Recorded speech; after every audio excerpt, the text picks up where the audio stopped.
টাইটানিকের দুর্ঘটনা নিয়ে যে সিনেমাটি হয়েছে তা আমরা কম বেশি সবাই দেখেছি, যাতে সমুদ্রের মাঝখানে প্রাণ হারিয়েছে বহু মানুষ। আর এই দৃশ্য যারাই দেখেছে তাদেরই প্রাণ কেঁদে উঠেছে। কিন্তু আপনি জানেন কি ঠিক কী কী কারণে টাইটানিক জাহাজটি ডুবে গিয়েছিল? নমস্কার, আমি বিথিকা। আপনারা আছেন গল্পে বিথিকা ইউটিউব চ্যানেলের সাথে। আশা করছি আপনারা আমার ভিডিওতে একটা করে লাইক করে দিয়েছেন।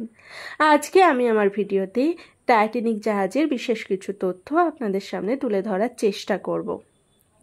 আপনি জানেন কি টাইটানিকের কর্তৃপক্ষ চাইলেই জাহাজটিকে বাঁচাতে পারত। টাইটানিকের সাথে কিন্তু প্রথম থেকে মৃত্যু যুক্ত ছিল। প্রথম যখন টাইটানিক তৈরি করা হচ্ছিল সেই সময় যারা নির্মাণ করছিল তাদের মধ্যে থেকে 8 জন কর্মী মারা গিয়েছিল। 1911 সালে 31শে মে যেদিন টাইটানিক প্রথম সমুদ্রে নেমেছিল সেদিনও কিন্তু একজন মারা গিয়েছিল। এমনকি পরপর 6 বার ধরে যখন টাইটানিককে সমুদ্রে থাকা বরফের খবর পাঠানো হয়, সাথে বলা হয়েছিল জাহাজের গতি কমিয়ে দিতে, কোনো কথাতেই কোনো গুরুত্ব দেয়নি তারা। জাহাজে রাত্রেবেলা নজরদারি করার জন্য যে দূরবীনের প্রয়োজন হয় সেই দূরবীনও তারা নিয়ে যেতে ভুলে গিয়েছিল। যেদিন টাইটানিক জাহাজটি ডুবে গেল সেদিন নাকি একটি ভিডিওর মাধ্যমে ওই জাহাজে থাকা মানুষদের কিভাবে একটি লাইফ বোটকে সবথেকে বেশি যাত্রী নিয়ে যাওয়া যায় তা নিয়ে ট্রেনিং দেওয়া হতো।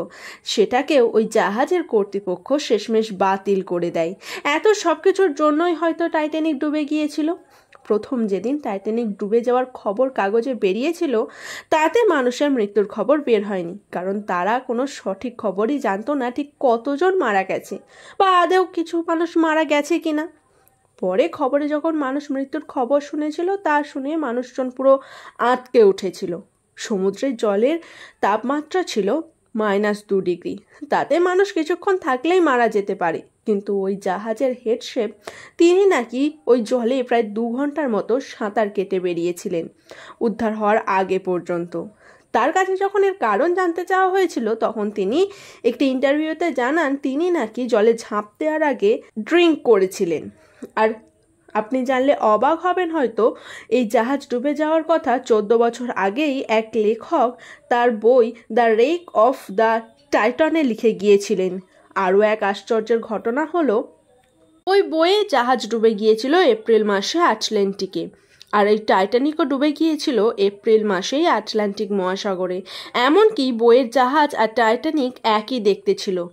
সবাই জানতো টাইটানিক হয়তো গোটা অবস্থাতেই ডুবে গেছে, কিন্তু যখন 73 বছর পর সমুদ্রের নিচে দেখলো তখন দেখে যে টাইটানিক 2 টুকরো হয়ে ডুবেছে এবং ওই জাহাজের অনেক অংশ ছড়িয়ে ছিটিয়ে রয়েছে সমুদ্রের নিচে কয়েক কিলোমিটারের মধ্যে।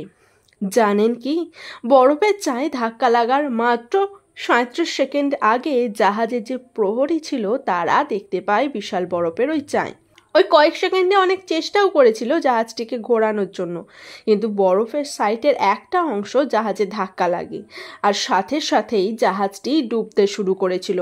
বলা হয় নাকি যদি আর কয়েক সেকেন্ড আগে ওই বরফের চাই দেখতে পেত তাহলে নাকি টাইটানিককে বাঁচানো যেত। যেহেতু ভীষণ কুয়াশা ছিল তাই দেখতে পাওয়া যায়নি।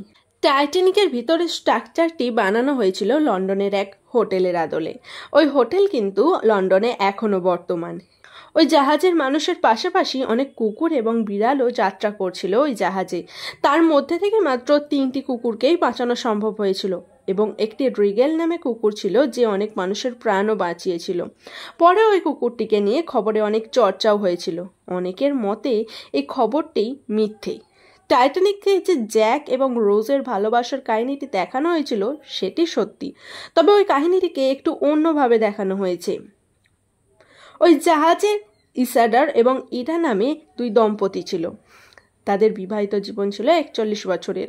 ওই দম্পতি জাহাজের ফার্স্ট ক্লাসে যাত্রা করছিলেন। যখন টাইটানিকটি ডুবে যায় এবং যাত্রীরা লাইফ বোটে উঠছিল তখন ইসাডার তার স্ত্রীকে লাইফ বোটে তুলে দেয় আর বলেন যে জাহাজে এখনো অনেক মহিলা এবং বাচ্চারা আছে, আমি কিছুতেই তাদের ফেলে রেখে কাপুরুষের মতো চলে যেতে পারবো না। শেষে এটাও ওই লাইফ বোট থেকে নেমে যায় এবং বলেন যে আমি আমার হাজব্যান্ডের সাথেই থাকবো। প্রত্যক্ষদর্শীরা জানান যে শেষবার যখন ওই দম্পতিকে তারা দেখেছিল তারা দুজনেই ওইখানে হাত ধরে দাঁড়িয়েছিলেন। এটাকেই বোধহয় ভালোবাসা বলে, বাঁচলে একসাথে বাঁচবো আর মরলেও একসাথে। টাইটানিকের ব্যাপারে জেনে কেমন লাগলো সেটা আমাকে জানাতে কিন্তু একদম ভুলবেন না।